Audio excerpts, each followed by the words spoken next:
بسم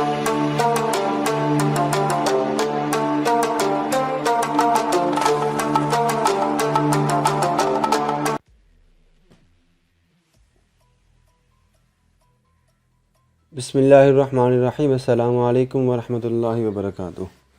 جی ویورز، کیا حال چال ہیں؟ امید کرتا ہوں کہ آپ اللہ تعالیٰ کے فضل و کرم سے خوش ہوں گے۔ آج ایک نئی ویڈیو لے کر آپ کی خدمت میں حاضر ہوئے ہیں۔ اس ویڈیو میں ہم بات کریں گے 21 جلیل القدر تابعین کرام رحمہ اللہ تعالیٰ علیہم اجمعین کے بارے میں۔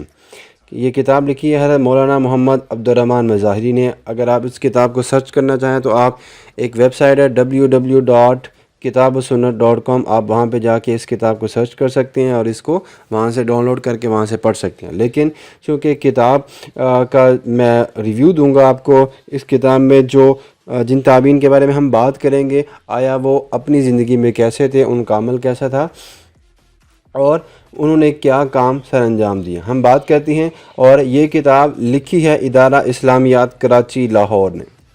یہ میں آپ کو ریفرنس دے دوں تاکہ آپ کو یہ نہ لگے کہ یہ جو میں بات آپ کو بتانے لگا ہوں یہ فضول ہے یا اس میں کسی قسم کی کوئی سچائی نہیں ہے۔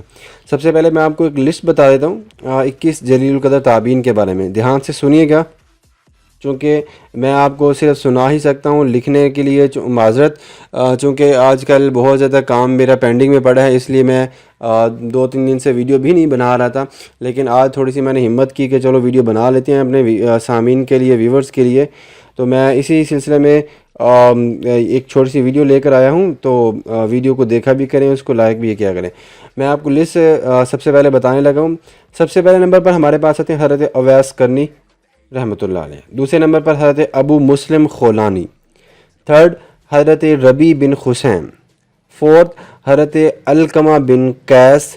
پانچویں نمبر پر حضرت اسود بن یزید۔ چھٹے نمبر پر حضرت قاضی شریح۔ ساتویں نمبر پر حضرت عروہ بن الزبیر۔ نیکسٹ حضرت سعید بن المسیب۔ نیکسٹ حضرت سعید بن جبیر۔ اس کے بعد حضرت عامر بن شراحیل۔ اس کے بعد حضرت طاؤس بن کیسان۔ اس کے بعد حضرت قاسم بن محمد بن ابی بکر۔ نیکسٹ حضرت حسن بصری رحمۃ اللہ علیہ۔ نیکسٹ حضرت امام ابن سیرین رحمۃ اللہ علیہ۔ نیکسٹ حضرت عطا بن ابی رباح رحمۃ اللہ علیہ۔ نیکسٹ حضرت ایاس بن معاویہ رحمۃ اللہ علیہ۔ اس کے بعد حضرت ابن شہاب زہری رحمۃ اللہ علیہ۔ حضرت ربیعۃ الرائے۔ نیکسٹ حضرت سلم بن دینار رحمۃ اللہ علیہ۔ اور اس کے بعد حضرت سلیمان اعمش، اور لاسٹ میں جو ہمارے پاس ہے حضرت عامر تمیمی رحمۃ اللہ علیہ۔ ویورز، تابعی سب سے پہلے میں آپ کو بتا دوں کہ کون ہوتا ہے۔ سب سے پہلے میں آپ کو صحابی بتا دیتا ہوں۔ صحابی وہ ہوتا ہے کہ جس نے نبی اکرم صلی اللہ علیہ وسلم پر حالت ایمان میں آپ صلی اللہ علیہ وسلم کی زیارت کی ہو، اور حالت ایمان میں ہی آپ صلی اللہ علیہ وسلم پر جب وہ ایمان لے آیا اور اسی حالت میں بھی وہ فوت ہوا ہو، حالت ایمان میں۔ مختصر آپ اس کو یوں سمجھیے کہ حالت ایمان پر ایمان لانے والا اور حالت ایمان پر ہی قائم رہ کر اور آخری دم تک قائم رہنے والا اور بعد میں مرنے والا، وہ ہوتا ہے صحابی۔ صحابی کے بعد تابعی کون ہوتا ہے؟ سیم یہی سچویشن ہے کہ آپ جو صحابی ہوگا، جس انسان نے صحابی کو دیکھا ہوگا، حالت ایمان میں صحابی کو دیکھا ہوگا اور اس پر ایمان لایا ہوگا، وہ تابعی ہوگا۔ اور شرط اس میں بھی یہی ہے کہ جو صحابی پر ایمان لایا ہے اور عین موت کے وقت بھی وہ ایمان کی حالت میں ہی ہو، وہ ہوتا ہے تابعی۔ تو ہم بات کر لیتے ہیں۔ سب سے پہلے ہمارے پاس اللہ تعالیٰ نے انسانوں کی ہدایات کے لیے جو دستور حیات دی ہے وہ علم و عمل کا مجموعہ ہے۔ اسلام میں علم کا بے عملی اور عمل کا بے علمی سے کوئی تعلق نہیں ہے۔ علم و عمل کے اس اجتماع سے دستور حیات نے تکمیل پائی ہے۔ اسی دستور حیات کا کامل اور مکمل نمونہ ہمارے رسول اکرم صلی اللہ علیہ وسلم کی بہترین ذات اقدس ہے۔ حیات انسانی کے جتنے بھی اعلیٰ نمونے ہو سکتے تھے وہ سب کے سب آپ صلی اللہ علیہ وسلم کی ذات اقدس میں جمع ہو گئے، اور قیامت تک آپ صلی اللہ علیہ وسلم کی حیات طیبہ کو اسوہ حسنہ قرار دیا گیا ہے، اور اسی لیے کہا گیا ہے لقد کان لکم فی رسول اللہ اسوۃ حسنہ، کہ نبی پاک صلی اللہ علیہ وسلم کے اسوہ حسنہ کی پیروی کرو۔ اس کے بعد پھر اسی امانت کو نبی اکرم صلی اللہ علیہ وسلم نے تابعین عظام تک پہنچایا اور تابعین نے تبع تابعین کے حوالے کیا. تبع تابعین نے اس مقدس طبقہ اسلام نے دستور حیات کو چادر مطلب یوں سمجھ لیں کہ اس کو آگے عالم منتقل کر دیا. اسی طرح یہ سلسلہ چلتا آ رہا ہے صحابہ کرام سے، تابعین میں، تبع تابعین میں، اور اس کے بعد بھی اسلام کے بہت سارے علماء، مشائخ، جید بہت سارے اس دنیا میں گزرے ہیں جنہوں نے ہم تک یہ سارا دین اسلام ہم تک پہنچایا.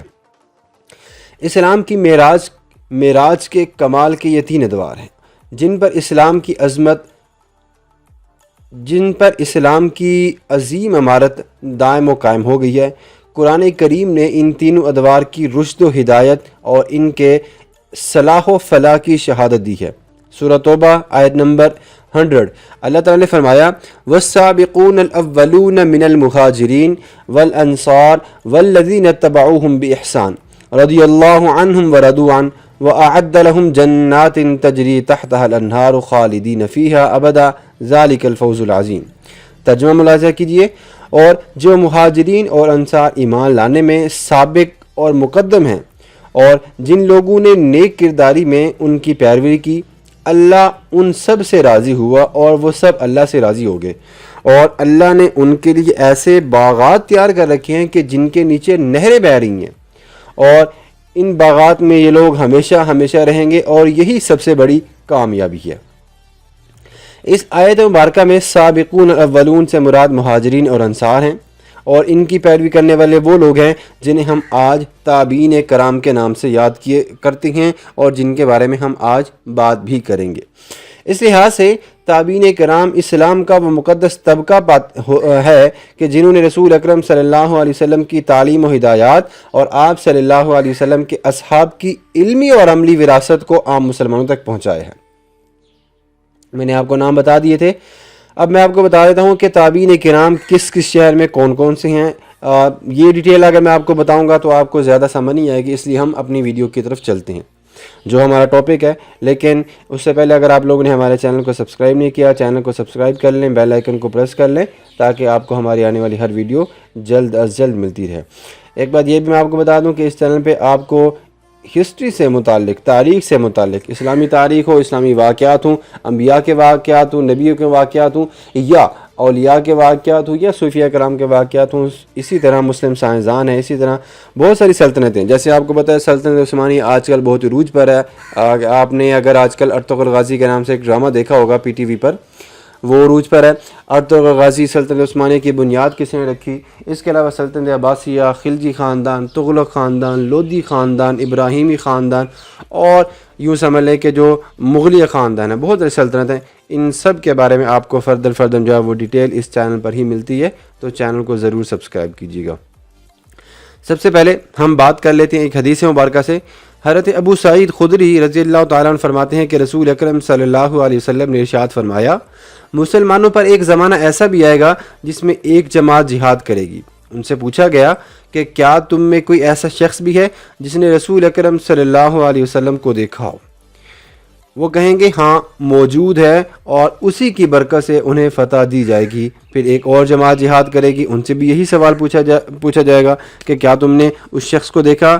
وہ بھی کہے گا ہاں موجود ہے، اور اس طرح اس کی برکت سے انہیں بھی فتح دی جائے گی، اور یہ سلسلہ یوں ہی چلتا ہی رہے گا.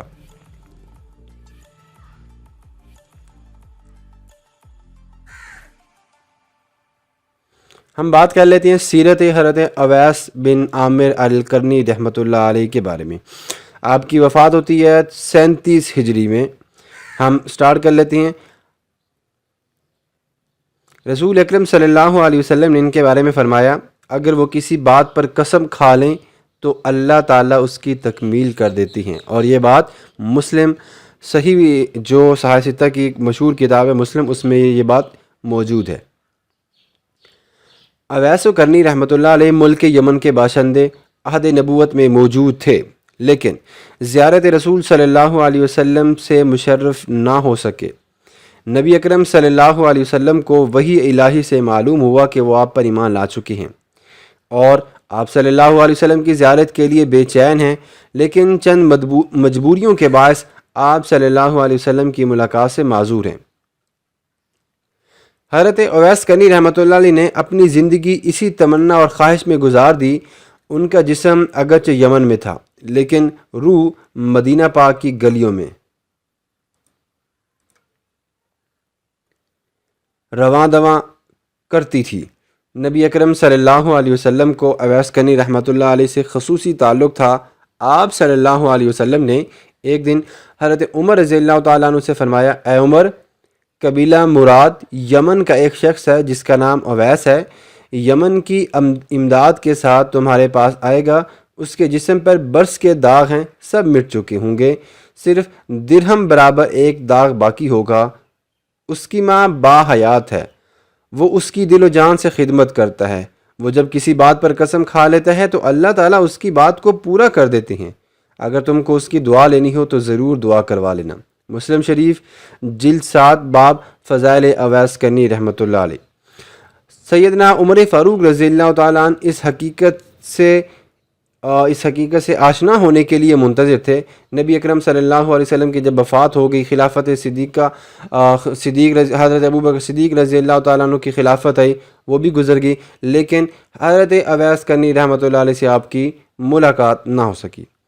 اسی طرح یہاں تک کہ عمر فاروق رضی اللہ تعالیٰ عنہ کی خلافت کا دور آ گیا۔ ایک دن ملک یمن سے فوجی امداد آئی جس میں مال و اسباب کے علاوہ مجاہدین کی ایک بڑی جماعت بھی تھی۔ سیدنا عمر فاروق رضی اللہ تعالیٰ عنہ نے اس قبیلے میں حضرت اویس کو ڈھونڈا اور آخر کار ان کو پا لیا۔ پوچھا، آپ کا نام اویس بن عامر ہے؟ جواب ملا، جی ہاں میں اویس ہی ہوں۔ پوچھا کہ آپ کی والدہ باحیات ہیں؟ جواب دیا، جی ہاں۔ ان 2 باتوں کے بعد حضرت عمر فاروق رضی اللہ تعالیٰ عنہ نے فرمایا، اے اویس، رسول اکرم صلی اللہ علیہ وسلم نے تمہارے بارے میں مجھ سے فرمایا تھا، اے عمر، تمہارے پاس ملک یمن کی مدد کے ساتھ قبیلہ کرن کا ایک شخص اویس بن عامر نامی آئے گا جس کے جسم پر برس کے داغ ہوں گے، صرف ایک داغ درہم برابر باقی ہے، باقی سب صاف ہو گئے ہوں گے۔ اس کی ماں با حیات ہوگی جس کے ساتھ وہ نیکی اور احسان کرتا ہوگا، اور جب وہ کسی بات پر اللہ کی قسم کھا لیتا ہے تو اللہ تعالیٰ اس کی قسم پوری کر دیتی ہے۔ پھر آپ صلی اللہ علیہ وسلم نے یہ بھی فرمایا تھا، اے عمر، اگر تم اس سے دعائے مغفرت کروانا چاہتے ہو تو کروا لینا، اور آپ میرے لیے دعا کریں۔ سیدنا عمر فاروق رضی اللہ تعالیٰ عنہ نے یہ تفصیل بیان کر کے حضرت اویس رضی اللہ رحمۃ اللہ علیہ سے گزارش کی کہ آپ میری مغفرت کے لیے دعا فرمائیں۔ حضرت اویس رحمۃ اللہ علیہ نے رسول اکرم صلی اللہ علیہ وسلم اور حضرت عمر فاروق رضی اللہ تعالیٰ عنہ کے لیے دعا کی، مطلب رسول اکرم صلی اللہ علیہ وسلم کے کہنے پر۔ اس کے بعد عمر فاروق رضی اللہ تعالیٰ عنہ نے دریافت کیا، اب کہاں کا قصد ہے، جانے کا ارادہ ہے؟ فرمایا شہر کوفہ جانا ہے۔ حضرت عمر فاروق رضی اللہ تعالیٰ عنہ نے فرمایا، میں آپ کی ضروریات زندگی کی تکمیل کے لیے حاکم کوفہ کو لکھ دیتا ہوں کہ وہ تکمیل کر دیا کرے۔ حضرت اویس رحمۃ اللہ نے فرمایا، نہیں، اس کی ضرورت نہیں ہے، مجھ کو عام مسلمانوں کی طرح رہنا پسند ہے، میں خود اپنا گزارا کر لوں گا۔ ویڈیو تھوڑی سی لمبی ہونے والی ہے لیکن واقعی بڑی دلچسپ ہے۔ ابھی تو ہم نے حضرت اویس کرنی رحمۃ اللہ علیہ کے بارے میں بات شروع ہی نہیں کی۔ یہ تو میں آپ کو وہ بات بتا رہا ہوں کہ نبی اکرم صلی اللہ علیہ وسلم نے حضرت عمر فاروق رضی اللہ تعالیٰ عنہ سے اویس کرنی رحمۃ اللہ علیہ کے بارے میں کیا کہا تھا۔ اس واقعے کے دوسرے سال شہر کوفہ کا ایک امیر شخص حج کے لیے آیا۔ حضرت عمر فاروق رضی اللہ تعالیٰ عنہ نے سیدنا اویس رحمۃ اللہ علیہ کے بارے میں دریافت کیا کہ وہ کیسے ہیں۔ اس شخص نے کہا کہ وہ نہایت تنگ دستی اور غربت کی حالت میں ہیں، عام مسلمانوں سے دور ایک بوسیدہ مکان میں رہتی ہیں، گوشہ نشینی اور صرف تنہائی میں وہ رہتے ہیں، نہ کسی سے ملاقات کرتے ہیں اور نہ کسی کو ملاقات کا موقع دیتے ہیں۔ ان حالات میں بھی لوگ ان سے غافل ہیں۔ حضرت عمر فاروق رضی اللہ تعالیٰ عنہ نے اس امیر شخص سے رسول اکرم صلی اللہ علیہ وسلم کا وہ ارشاد نقل کیا جو آپ صلی اللہ علیہ وسلم نے حضرت اویس رحمۃ اللہ علیہ کے بارے میں فرمایا تھا۔ چنانچہ وہ شخص جب واپس چلا گیا تو انہوں نے حضرت اویس کرنی سے ملاقات کی اور اپنے لیے دعا کروائی۔ حضرت اویس رحمۃ اللہ نے فرمایا، جناب، آپ ابھی تازہ ایک مقدس سفر سے آ رہے ہیں، آپ میرے لیے دعا کریں۔ اس کے بعد حضرت اویس رحمۃ اللہ نے پوچھا کہ کیا تم نے عمر فاروق رضی اللہ تعالیٰ عنہ سے ملاقات کی ہے؟ جواب میں وہ شخص کیا کہنے لگا، جی ہاں، اور انہوں نے آپ کو سلام بھی کہا ہے۔ اس گفتگو کے بعد حضرت اویس رحمۃ اللہ علیہ نے دونوں کے لیے دعائے مغفرت کی۔ مسلم جلد 7 باب فضائل اویس کرنی رحمۃ اللہ علیہ۔ اسی طرح چند اور حضرات سے ملاقات۔ حضرت اویس کرنی رحمۃ اللہ علیہ اپنے آپ کو اہل دنیا سے دور رکھنے کے لیے نہایت خستہ حال رہا کرتے تھے۔ اکثر حصہ بدن ڈھانکنے کے لیے کپڑا تک نہ ہوتا تھا۔ بعض لوگ انہیں فقیر سمجھ کر کپڑا دے دیتے اور بعض کچھ ایسے ہوتے تھے جو ان کا مذاق اڑاتے تھے اور انہیں پریشان بھی کرتے تھے۔ ہر زمانے میں یہی حال ہوتا ہے۔ جو اللہ والے ہوتی ہیں لوگ انہیں پاگل، مجنوں، دیوانہ، ساحر، پتہ نہیں کون کون سے القابات سے یاد کرتے ہیں۔ اللہ کی پناہ۔ خیر ہم بات کریں حضرت اویس کرنی رحمۃ اللہ علیہ کے ساتھ بھی ایسا ہی ہوا، کیونکہ ایک مقولہ ہے نا، ذلہ من ذلہ، جس کو گمراہ ہونا ہوتا ہے وہ گمراہ ہی ہو جاتا ہے، لیکن اہل نظر کی نگاہوں سے وہ چھپ نہ سکے ان کی شمیم روحانیت اہل دل لوگوں کو دور دور سے کھینچ رہی تھی، اور اہل دل دنیا میں کم ہی ہوا کرتے ہیں۔ وَقَلِيلٌ مِّنْ عِبَادِيَ الشَّكُورُ، اور اللہ کے جو شکر گزار بندے ہیں وہ بہت ہی کم ہوتی۔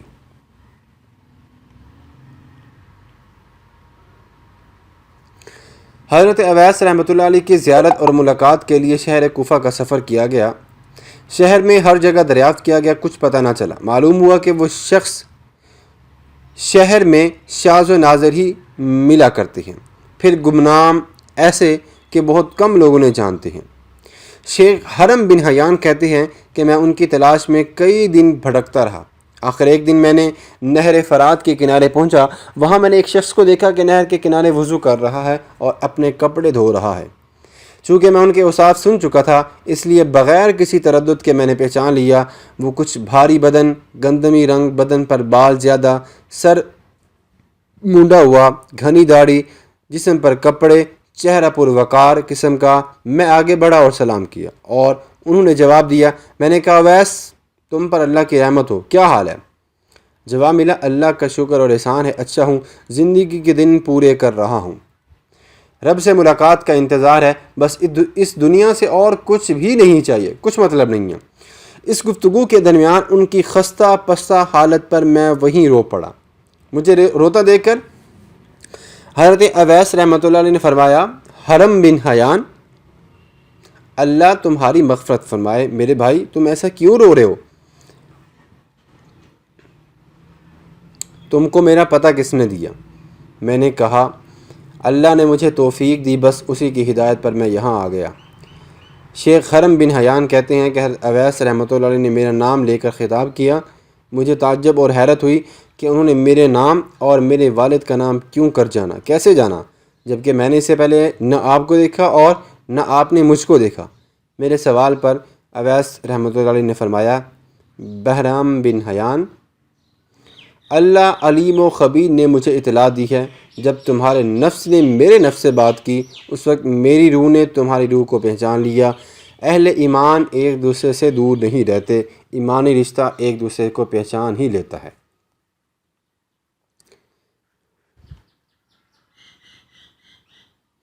یہ واقعہ بڑا لمبا ہے، ہم آگے چلتے ہیں۔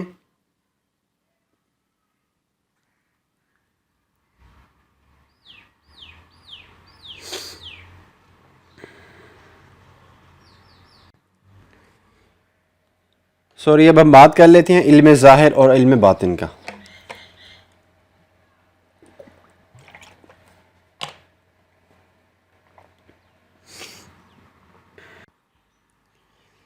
علم ظاہر کے ماہرین کو علماء، فقہاء اور علم باطن کے ماہرین کو شیوخ، مشائخ کہا جاتا ہے۔ حضرات تابعین کرام میں ہر دو علوم کے جاننے والے بکثرت موجود تھے۔ حضرت اویس کرنی رحمۃ اللہ علیہ ان علماء میں شامل تھے جو علم باطن کے جامع تھے، لیکن وہ دوسرے علم ظاہر کے لیے اتنی فرصت ہی نہ پاتے تھے کہ مسند ارشاد و تعلیم کو زینت بخشیں۔ انہوں نے خود فرمایا تھا کہ مجھ کو بھی رسول اکرم صلی اللہ علیہ وسلم کی احادیث اسی طرح پہنچی ہیں جس طرح آپ حضرات کو ملی ہیں، لیکن میں مسند درس و افتاء پر اس لیے بیٹھنا پسند نہیں کرتا کہ مجھ کو تزکیہ نفس و روح کے لیے بہت کچھ کرنا پڑتا ہے۔ اگر ہم بات کرتے ہیں کہ حضرت اویس کرنی رحمۃ اللہ علیہ کی عبادات کے بارے میں، حضرت اویس کرنی رحمۃ اللہ علیہ نے راہ سلوک میں بڑے بڑے مجاہدے کیے ہیں. ساری رات ذکر و شغل عبادات میں گزار دیتے. معمول یہ ہوتا کہ ایک شب قیام میں گزارتے، دوسری شب رکوع میں اور تیسری شب سجدے میں. اسی طرح ایک شب دعا و مناجات میں، یعنی رات کی نمازوں میں ایک رات قرآن کی تلاوت میں مصروف، تو دوسرے دن تسبیح میں مصروف اور تیسرے دن رکوع اور سجود میں مصروف ہوتے. شیخ ربیع بن خثیم المتوفی، ان کی وفات 65 ہجری، یہ کہتے ہیں کہ ایک دن میں ان سے ملنے کے لیے گیا، دیکھا کہ وہ فجر کی نماز کے بعد ذکر و تلاوت میں مشغول ہیں. میں اس خیال سے کہ ان کی اس ذکر و اشغال میں کوئی حرج نہ ہو، میں انتظار کرنے لگا. میں بیٹھا رہا یہاں تک کہ ظہر کا وقت آ گیا، لیکن وہ برابر اسی کام میں مشغول رہے. میں واپس آ گیا. دوسرے دن بھی یہی حال پایا. میں نے ان کی دعاؤں میں یہ کلمات بھی سنے ہیں: الہی، میں سونے والی آنکھ اور نہ بھرنے والے پیٹ سے پناہ مانگتا ہوں. یہ حال دیکھ کر میں نے کہا کہ جو کچھ میں نے دیکھا ہے اس قدر کافی ہے. حضرت اویس کرنی رحمۃ اللہ علیہ بکثرت روزہ رکھتے. افطار کے وقت چند کھجوروں پر ہی گزارا کرتے. کھانے پینے کا کوئی مستقل نظام نہیں تھا. کب کھاتے کب نہیں، کیا کھاتے کیا نہیں، کوئی تفصیلات نہیں. حتیٰ کہ یہ عالم تھا کہ زہد و قناعت کا کہ آپ کا گھر بار، ساز و سامان، لباس، کھانے پینے کے برتنوں سے ہمیشہ آزاد ایک خستہ مکان میں رہتے تھے، جس میں ضروریات زندگی اور امور خانہ دانی کی کوئی بھی چیز میسر نہیں تھی. تھا تو صرف ایک سہارا، اور وہ بھی بے آسرا. سیدنا عمر فاروق رضی اللہ تعالیٰ عنہ نے ان کے ساتھ سلوک کرنا چاہا، اچھا، لیکن انہوں نے یہ بھی انکار کر دیا اور کہا کہ مجھے میرے حال پر ہی رہنے دو، میں عام بندوں کی طرح رہنا پسند کرتا ہوں.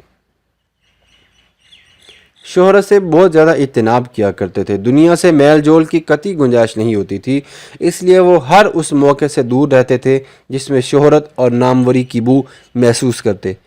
سیدنا عمر فاروق رضی اللہ تعالیٰ عنہ نے بارہا حاکم کوفہ کے نام خط لکھا کہ وہ آپ کے ساتھ حسن سلوک کریں، لیکن حضرت اویس رحمۃ اللہ علیہ نے کسی دن بھی ایسا موقع نہ دیا کہ وہ کچھ سلوک کر سکیں. اصرار کرنے پر فرمایا کرتے تھے کہ میں عام مسلمانوں کی طرح رہنا چاہتا ہوں، مجھ کو میرے حال پر ہی چھوڑ دو. آپ کی فطرت لوگوں کے ساتھ خلط ملط کو قطعاً پسند نہیں کرتی تھی. ضرورت کے وقت عوام میں شامل ہو جاتے، پھر ایسے گم ہو جاتے کہ اجنبی آدمی کو تلاش کرنی پڑتی. لوگوں کے ہجوم سے گھبرا کر کئی دن غائب رہتے، لیکن آپ کی یہ گوشہ نشینی اتنی زیادہ تھی کہ آپ کی شمیم روحانیت نے خلق خدا کو خود اپنی طرف متوجہ کر لیا. زندگی تو بہر صورت اسی زمین پر گزارنی تھی. ہجوم مشتاقان سے کبھی دو چار ہو جاتے تھے. شیخ اسیر بن جابر کا بیان ہے کہ میرے ایک دوست مجھ کو اویس کرنی رحمۃ اللہ علیہ کے پاس لے گئے. اس وقت وہ نماز پڑھ رہے تھے. نماز کے بعد ہماری جانب متوجہ ہوئے فرمایا: آپ لوگوں کا معاملہ بڑا عجیب ہے، میرے پیچھے کیوں لگے ہو؟ میں ایک ضعیف اور ناتواں انسان ہوں. میری بہت سی ضروریات ہیں جنہیں میں آپ حضرات کی وجہ سے پوری نہیں کر سکتا. خدا کے لیے ایسا نہ کرو، مجھ کو اکیلا چھوڑ دو. اللہ آپ حضرات کو ہدایت دے. امر بالمعروف اور نہی عن المنکر کے سخت پابند تھے. ہمیشہ نیکی پر چلنے والے، لوگوں کو نیکی کا حکم دینے والے تھے، اور اس ادائیگی سے کبھی وہ غافل نہیں ہوتے تھے. شیخ ابو الحوث کہتے ہیں کہ قبیلہ مراد کے حضرت اویس کرنی کے بارے میں ان سے پوچھا گیا. انہوں نے حضرت اویس کرنی سے پوچھا: آپ کا کیا حال ہے؟ فرمایا: اچھا ہوں. پھر انہوں نے پوچھا: لوگوں کا آپ کے ساتھ کیا طرز عمل ہے؟ فرمایا: یہ سوال تم اس شخص سے کرتے ہو جس کو شام کے بعد صبح کا اور صبح کے بعد شام کے ملنے کی امید نہیں ہوتی. میرے بھائی، موت نے کسی شخص کے لیے بھی خوشی اور مسرت کا موقع باقی ہی نہیں رکھا. میرے بھائی، معرفت الہی کے بعد سونے چاندی کی کوئی قیمت نہیں رہی. میرے بھائی، نیکی کی تلقین اور برائی کی توہین نے کوئی دوست باقی نہ رکھا. دعوت و تبلیغ پر لوگوں نے ہم کو اپنا دشمن سمجھ لیا. میرے بھائی، اللہ کی قسم، ان کا یہ رویہ مجھ کو حق بات کہنے سے باز نہیں رکھ سکتا تھا. اس طرح جہاد فی سبیل اللہ میں بڑے مشغول ہوا کرتے تھے. ان کے بارے میں کافی روایات آتی ہیں. جو سب سے بڑی بات تھی وہ یہ تھی کہ وہ ماں کی بہت زیادہ خدمت کیا کرتے تھے. ان کی والدہ تنہا تھیں اور ضعیف اور ناتواں خاتون تھیں. ان کی خدمت کو وہ بہت بڑی عبادت اور سعادت خیال کیا کرتے تھے، چنانچہ جب تک وہ زندہ رہیں انہیں تنہا نہیں چھوڑا اور حج بھی نہیں کیا۔ غالباً اسی وجہ سے وہ جمال نبوی صلی اللہ علیہ وسلم کے دیدار اقدس سے مشرف بھی نہ ہو سکے۔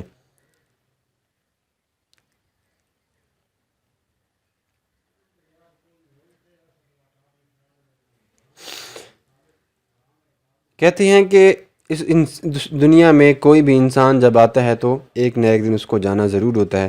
اویس کرنی رحمۃ اللہ علیہ کو جب تک اہل دنیا نے نہ جانا، نہ پہچانا، وہ اہل دنیا میں نظر آئے۔ جب ان کی حقیقت آشکار ہو گئی، وہ ایسے روپوش ہوئے کہ پھر کسی نے انہیں نہ پایا۔ ایک عرصہ بعد جنگ صفین 37 ہجری میں ان کی شہادت کا پتہ چلتا ہے۔ انہیں راہ خدا میں شہادت کی بڑی تمنا تھی اور وہ اس کے لیے دعا بھی کیا کرتے تھے، لیکن ان کو یہ ذوق بھی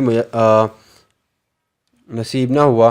حقیقت یہ ہے کہ جو سنت کی پیروی کرنے والا ہوتا ہے اس کو اسلام کا ہر تقاضا محبوب اور پسندیدہ ہوا کرتا ہے۔ اسی لیے اللہ تعالیٰ نے جنگ صفین 37 ہجری میں ان کی آرزو بھی پوری کر دی اور انہوں نے حضرت علی رضی اللہ تعالیٰ عنہ کی حمایت میں جام شہادت نوش کیا۔ پیچھے میں آپ کو بتا رہا تھا کہ ان کی یہ خواہش تھی کہ وہ ہمیشہ سے جہاد میں شریک ہوں اور اللہ تعالیٰ کے راستے میں اپنی جان کا نذرانہ پیش کریں۔ بڑی کوشش کر رہے تھے، لیکن آخرکار انہیں جنگ صفین میں حضرت علی رضی اللہ تعالیٰ کی حمایت میں یہ موقع بھی مل گیا۔ اللہ تعالیٰ ان کے درجات کو بلند کرے۔ ان ساری چیزوں کو ہم نے کہاں سے ڈھونڈا ہے؟ اگر آپ سرچ کرنا چاہتے ہیں، اگر آپ دیکھنا چاہتے ہیں، طبقات ابن سعد 8 جلدوں پر مشتمل ایک کتاب ہے، آپ اس کو سرچ کر سکتے ہیں۔ گوگل پہ جا کے آپ اس کو گوگل کریں گے، طبقات ابن سعد مولانا سعد کی ہی لکھی ہوئی ہے۔ اصابہ، اس کے بعد تذکرۃ الاولیاء شیخ فرید الدین عطا کی لکھی ہوئی ہے۔ مسلم شریف، اس میں ہم نے جو احادیث کے حوالے سے بات کی ہے وہ آپ کو مسلم شریف میں مل جائیں گے۔ اسی طرح مستدرک حاکم اور ابن عساکر کی وہ اس کتاب میں آپ کو حضرت اویس کرنی رحمۃ اللہ علیہ کے بارے میں ان کی مکمل سیرت اور بائیوگرافی مل جائے گی۔ تو امید کرتے ہیں کہ آپ کو یہ ویڈیو پسند آئے گی۔ یہ ویڈیو تھوڑی سی زیادہ اس لیے ہو گئی ہے کہ چونکہ اس میں آپ کو حضرت اویس کرنی رحمۃ اللہ علیہ جو کہ تابعی تھے ان کے بارے میں بتائی جا رہی تھی، اس لیے ویڈیو کو اینڈ تک دیکھا کریں تاکہ آپ کو ان علماء اسلام کے بارے میں جو کہ نبی اکرم صلی اللہ علیہ وسلم کے زمانے میں موجود ہونے کے باوجود وہ آپ صلی اللہ علیہ وسلم کی زیارت نہ کر سکے، اور ان کا رد عمل کیسا تھا، ان کا اخلاق کیسا تھا، لوگوں کے ساتھ اٹھنا بیٹھنا کیسا تھا، یہ ساری چیزیں دیکھیں۔ جب تک ہم اپنے اسلاف کے اقدار کی پیروی نہیں کریں گے ہم کامیاب نہیں ہو سکتے، چاہے ہم کچھ بھی کر لیں۔ جب ہمیں اپنے اسلاف کی تاریخ کا ہی نہیں پتہ، ان کی زندگی کا، ان کے کردار کا، ان کے اعمال کا نہیں پتہ، ہم اپنی زندگی میں وہی اعمال کیسے کر سکتے ہیں؟ تو اس کے لیے ضروری ہے کہ آپ ان چیزوں کو دیکھیں، پڑھیں، سمجھیں اور اس پر عمل بھی کریں۔ اللہ ہم سب کو اس کی توفیق دے۔ آج کے لیے اتنا ہی۔ نیکسٹ ویڈیو کے لیے اپنے دوستوں کا، آس پاس کے لوگوں کا بہت سارا خیال رکھیے۔ اللہ تعالی ہم سب کو کورونا کی وبا سے بچائے، آمین ثم آمین۔ اللہ حافظ۔ نیکسٹ ویڈیو کے لیے اپنا بہت سارا خیال رکھیے گا۔